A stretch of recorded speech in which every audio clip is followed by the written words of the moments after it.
Friends, ఇది వచ్చేటప్పటికే Poco C55 mobile phone.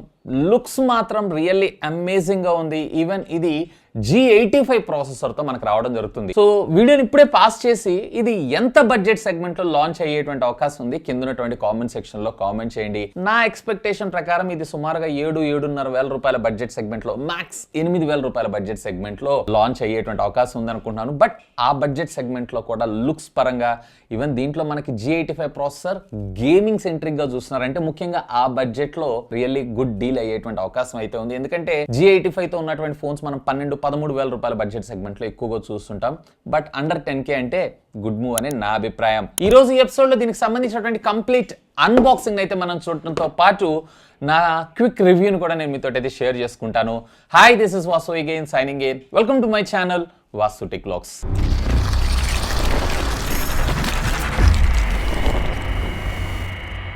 So friends, ఇది మనకి రీటైల్ బాక్స్ ప్యాక్ అయితే ఈ విధంగా ఉంటుంది. పోకో C55 అనేటువంటి branding, left and right branding తో పాటు టాప్ దీనికి సంబంధించినటువంటి బాక్స్ కంటెంట్స్ అలాగే ఇంపోర్ట్ అడ్రస్ అన్నిటిని కూడా మనకి ప్రొవైడ్ చేయడం జరిగింది. బ్యాక్ సైడ్ దీనికి సంబంధించినటువంటి మరికొన్ని హైలైట్ స్పెసిఫికేషన్స్ తో పాటు దీనికి సంబంధించినటువంటి కలర్, ఇది ఫారెస్ట్ గ్రీన్, మరొకటి మేబీ వాటర్ బ్లూ వచ్చేటువంటి అవకాశం అయితే ఉంది.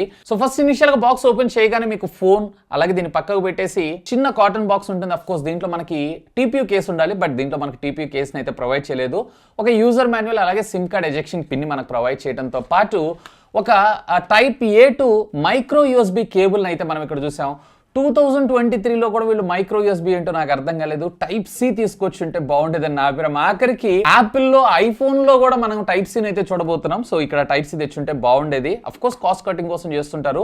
అలాంగ్ సైడ్ విత్ 10 వాట్స్ కి సంబంధించినటువంటి చార్జర్ ని ప్రొవైడ్ చేశారు. సో ఇది 0 to 100% మీకు చార్జ్ అవ్వడానికి సుమారుగా 1 hour 50 minutes దాకా టైం తీసుకునేటువంటి అవకాశం అయితే ఉంది. సో ఫోన్ కి సంబంధించినటువంటి ఫిజికల్ ఓవర్ విషయానికి వచ్చారంటే లెఫ్ట్ సైడ్ మీరు చూసారంటే volume up and down button తో పాటు power on off button, bottom మీరు చూసారంటే మైక్రో USB స్పీకర్ గ్రిల్ తో పాటు ప్రైమరీ మైక్రోఫోన్, లెఫ్ట్ సైడ్ మీకు ఇక్కడ సిమ్ కార్డ్ స్లాట్ ఉంది. డెడికేటెడ్ మెమరీ కార్డ్ స్లాట్ తో అప్ టు మీరు 1 TB దాకా మెమరీని అయితే ఎక్స్పాన్షన్ చేసుకోవచ్చు.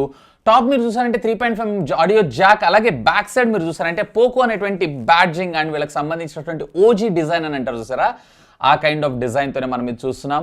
అండ్ ఇక్కడ మనకి డ్యూయల్ కెమెరా లెన్స్ సెటప్ తో పాటు rare mounted finger print scanner ని కూడా మనకి ఇక్కడ ప్రొవైడ్ చేశారు. అండ్ ఇదంతా కూడా పాలీకార్బోనేట్ కి సంబంధించినటువంటి ప్లాస్టిక్ మెటీరియల్ ని యూజ్ చేశారు. దీంట్లో మీకు IP52 వాటర్ రెసిస్టెంట్ టెక్నాలజీ అయితే ఉంటుంది. ఈవెన్ సిమ్ కార్డ్ స్లాట్ దగ్గర కూడా గ్యాస్ కిట్ ఉంది కాబట్టి సాధారణంగా మీకు చిన్న చిన్న తుప్పర్లు ఇలాంటి వాటన్నిటికి కూడా ఇది సస్టైన్ అయితే అవ్వగలదు. అండ్ ఫ్రంట్ వీళ్ళు ఏ ప్రొటెక్షన్ వాడారు ఏంటి అనే ఇన్ఫర్మేషన్ అయితే ఎక్కడ మెన్షన్ చేయలేదు, కానీ ఓలియోఫోబిక్ కోటింగ్ అయితే మనకు ప్రొవైడ్ చేశారు. బేసికల్లీ దీనివల్ల మనకు వచ్చినటువంటి అడ్వాంటేజ్ ఏంటంటే చిన్నపాటి స్క్రాచెస్ వీటన్నిటిని ఇదైతే రెసిస్ట్ చేయగలదని అంటున్నారు.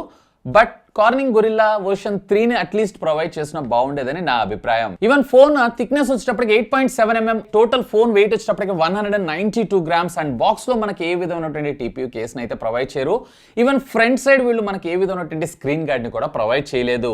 సో డిజైన్ పరంగా మాత్రం ఐఎమ్ వెరీ మచ్ సాటిస్ఫైడ్. ముఖ్యంగా ఈ బడ్జెట్ సెగ్మెంట్ లో కూల్ లుకింగ్ ఫోన్ అనే నా అభిప్రాయం. ఒకవేళ మీరు ఇందులో ఫోన్ పర్చేజ్ చేయాలనుకుంటున్నారంటే గ్రీన్ ట్రై చేయండి, సింప్లీ అమేజింగ్. ఇక దీనిలో మరొక హైలైట్ ఏంటి అంటే దీనిలో ఉన్నటువంటి ప్రాసెసర్ మీడియాటెక్ హీలియోకి సంబంధించినటువంటి G85 ప్రాసెసర్ ని మన ముందు తీసుకొచ్చారు. ఇది 4G ప్రాసెసరే, 5G ప్రాసెసర్ అయితే ఏం కాదు. బట్ ఈ బడ్జెట్ సెగ్మెంట్ లో గేమర్స్ ఎవరైతే ఉన్నారో, ఈవెన్ ఇది PUBG కూడా హ్యాండిల్ చేయగలదు, ఈవెన్ Asphalt 9 కూడా ఆడుకోవచ్చు. Even day to day life లో మీరు వాడేటువంటి యాప్స్ లో కావచ్చు, ఫోన్ లో కూడా ఎలాంటి హ్యాంగ్ కానీ ల్యాగ్ కానీ లేకుండా ఇది ప్యూర్ గా స్మూత్ గా అయితే వర్క్ చేయడం జరుగుతుంది.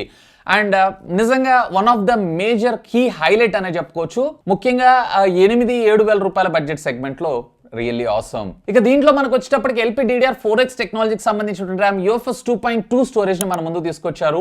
64GB అలాగే 128GB వేరియంట్ రెండిట్లో ఉంటుంది. ఇక్కడ మీరు చూస్తుంది ఏదైతే ఉందో 128GB వేరియంట్. డిస్ప్లే విషయానికి వచ్చారంటే దీంట్లో ఫుల్ HD డిస్ప్లే కూడా తెచ్చుంటే బాగుండేది. బట్ ఇందులో మీకు 6.7 inches కి సంబంధించినటువంటి HD+ డిస్ప్లే మాత్రమే రావడం జరుగుతుంది.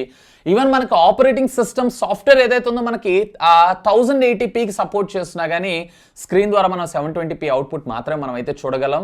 అండ్ ఇక్కడ వాటర్ డ్రాప్ నాచ్ అయితే మనకు ప్రొవైడ్ చేస్తారు. అఫ్ కోర్స్ ఈ బడ్జెట్ లో ఎక్కువగా మనం ఇవే చూస్తుంటాం. బట్ వీళ్ళు కొంచెం గేమ్ చేంజర్ కింద పంచ్ హోల్ కట్అవుట్ తీసుకొచ్చి ఉంటే బాగుండేది. బట్ బెజల్స్ కూడా పర్వాలేదు, బాగానే ఉన్నాయి. బట్ బాటమ్ చిన్ దగ్గర కొంచెం ఎక్కువగా ఉన్నాయి. ఇందులో మనకి స్టాండర్డ్ 60 Hz రిఫ్రెష్ రేట్ ఉంటుంది. 120 Hz gaming touch sample rate అయితే మనకు రావడం జరుగుతుంది. ఇది కొంచెం స్మూత్ 240 తీసుకొచ్చినా కానీ గేమ్స్ ఆడుకుంటాం కాబట్టి, ఎందుకంటే ఈ ప్రాసెసర్ దానికి మెయిన్ ఇంటెన్సిటీ అదే ఉంటుంది కాబట్టి ఇంకొంచెం బెటర్మెంట్ ఉండేదని నా అభిప్రాయం. అండ్ ఇందులో ఐపీఎస్ డిస్ప్లేనే మనం AMOLED కూడా ఎక్స్పెక్ట్ చేయలేము. ఇక సాఫ్ట్వేర్ విషయానికి వచ్చారంటే ఇది Android 12 out of the box మనకు రావడం జరుగుతుంది MIUI 13 తో. మేబీ ఇది వన్ మేజర్ అప్గ్రేడ్ సపోర్ట్ చేసేటువంటి అవకాశం ఉంది. MIUI 14 కూడా వచ్చేటువంటి అవకాశం అయితే ఉంది. సో ఆపరేటింగ్ సిస్టమ్ అయితే ఫ్లూలెస్ గా స్మూత్ గా అయితే ఉంది, కానీ బ్లాట్వేర్ అయితే ఉంది. ఆ బ్లాట్వేర్ లేకుండా వీళ్ళు తీసుకొచ్చుంటే బాగుండేదని నా అభిప్రాయం. ఇన్ఫాక్ట్ మనకి ఇందులో బై డిఫాల్ట్ గా MIUI డైలర్ ని మన ముందు తీసుకొచ్చారు. సో బేసికల్లీ కాల్ రికార్డింగ్ కూడా మెయిన్ ఇంపార్టెంట్ ప్రయారిటీ కింద చూస్తున్నారు అన్నట్లయితే కనుక definitely you should have a look on this. అంటే ఎలాంటి అవతల వాళ్ళకి అలర్ట్ వెళ్లకుండా మీరైతే కాల్ రికార్డింగ్ చేసుకోవచ్చు. ఇక దీనిలో కెమెరా డిపార్ట్మెంట్ విషయానికి వచ్చారు అన్నట్లయితే రేర్ 50 మెగాపిక్సెల్ ప్రైమరీ సెన్సార్, పర్వాలేదు, క్వైట్ డీసెంట్ పిక్చర్స్ అయితే ఇది క్యాప్చర్ చేస్తుంది. ముఖ్యంగా AI HDR లో కలర్ సాచురేషన్ లెవెల్స్ కూడా బాగానే ఉంది, కాంట్రాస్ట్ లెవెల్స్ కూడా బాగానే ఇది కంట్రోల్ అయితే చేస్తుంది. బట్ 2 మెగాపిక్సెల్ ఉంది, ఇదైతే వేస్ట్ అని అంటాను. బట్ బేసికల్లీ మోనోక్రోమో ఫొటోస్ ఇలాంటివి ఏమన్నా క్యాప్చర్ చేస్తున్నారు అన్నట్లయితే అక్కడ మీకు ఇది ఉపయోగపడటం అయితే జరుగుతుంది. అంతేగాని అంత పెద్దగా యూజ్ అయితే ఏం లేదు. ఈవెన్ రేర్ వచ్చేటప్పటికి మీరు 1080లో 30 FPS దాకా మీరు వీడియోస్ అయితే రికార్డ్ చేసుకోవచ్చు. ఈవెన్ ఫ్రంట్ వచ్చేటప్పటికి వీళ్ళు 5 మెగాపిక్సెల్ సెన్సార్ తీసుకొచ్చారు. అట్లీస్ట్ 8 మెగాపిక్సెల్ అనేది ఇచ్చుంటే బాగుండేది, కానీ పిక్చర్స్ అయితే క్వైట్ డీసెంట్ గా క్యాప్చర్ చేస్తుంది. ఈవెన్ ఫ్రంట్ లో కూడా మీరు 1080 30 FPS దాకా మీరు వీడియోస్ అయితే రికార్డ్ చేసుకోవచ్చు.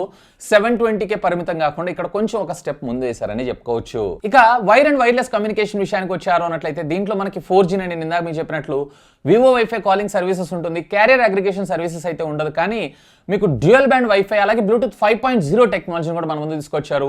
FM ఉండదు, బట్ దీంట్లో మనకి IR బ్లాస్టర్ ని కూడా రిమూవ్ చేశారు. అది కూడా ఇంక్లూడ్ చేస్తుంటే బాగుండేదని నా అభిప్రాయం.